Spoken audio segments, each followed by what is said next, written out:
Global temperatures have risen about 2 degrees Fahrenheit over the last century. That may not sound like a lot, but this increase has created more flooding, droughts, heat waves, and sea levels to rise. A majority of scientists believe that we are going to more than double the rise in temperature in the next couple of decades, and that greenhouse gas emissions is the main cause. Carbon dioxide, known as CO2, is the most abundant of the 6 greenhouse gases and remains in the atmosphere for hundreds of years.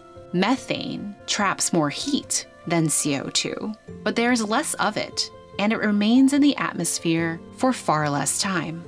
Global leaders are being urged to get to net zero as soon as possible. Net zero means the total of all greenhouse gases released into the Earth's atmosphere each year equals the amount removed by nature or by human engineering.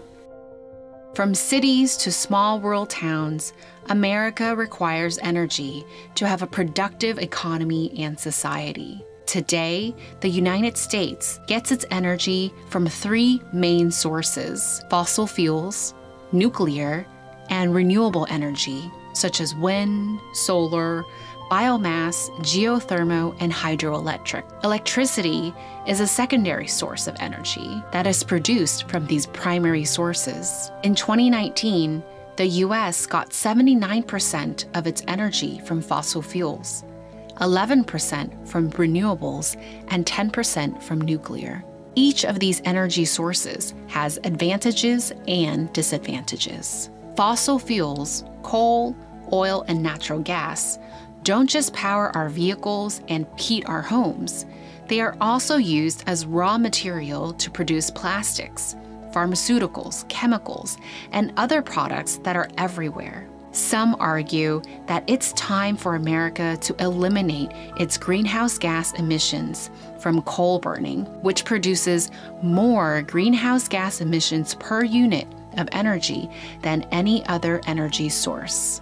Some also argue that we should decrease our dependence on oil and gas as quickly as possible, preferably by 2050, and that America will lack the moral and political leverage to persuade other countries to stop using fossil fuel emissions unless our country sets an example by moving quickly to do so.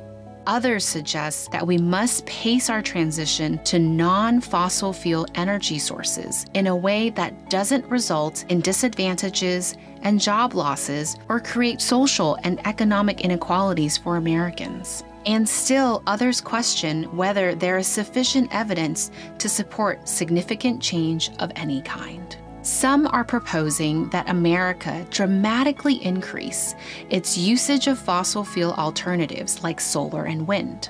These fossil fuel alternatives are not just cleaner than fossil fuels, they are renewable and becoming more affordable and cost-effective every day. Others argue that all sources of energy, commonly referred to as renewables, depend on the availability of raw materials that are non-renewable, such as lithium, cobalt, and copper, and that their availability and price will determine the pace of transition. Additionally, the sun doesn't always shine and the wind doesn't always blow.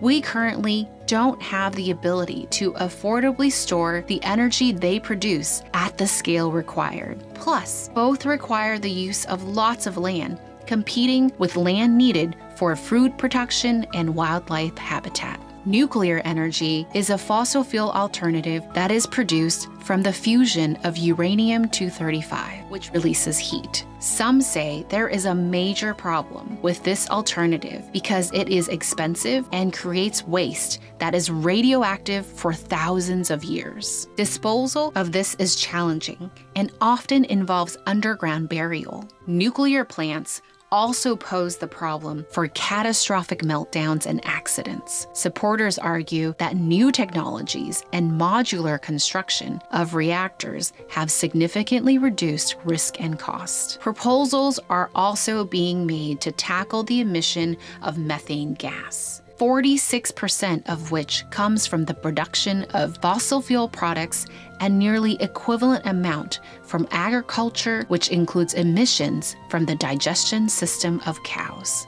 Some Americans believe the government should implement methane standards to reduce emissions from fossil fuel facilities and agriculture. Others believe that industries themselves should implement policies that encourage the reduction of methane emissions instead of having the government impose one-size-fits-all regulations. This has been a very brief overview of the issues you're about to discuss. More complete descriptions are in your briefing book, which you are welcome to review. Now, let's open the discussion for your group. Please share your thoughts. We want to hear your opinions, whether they are for or against these various proposals.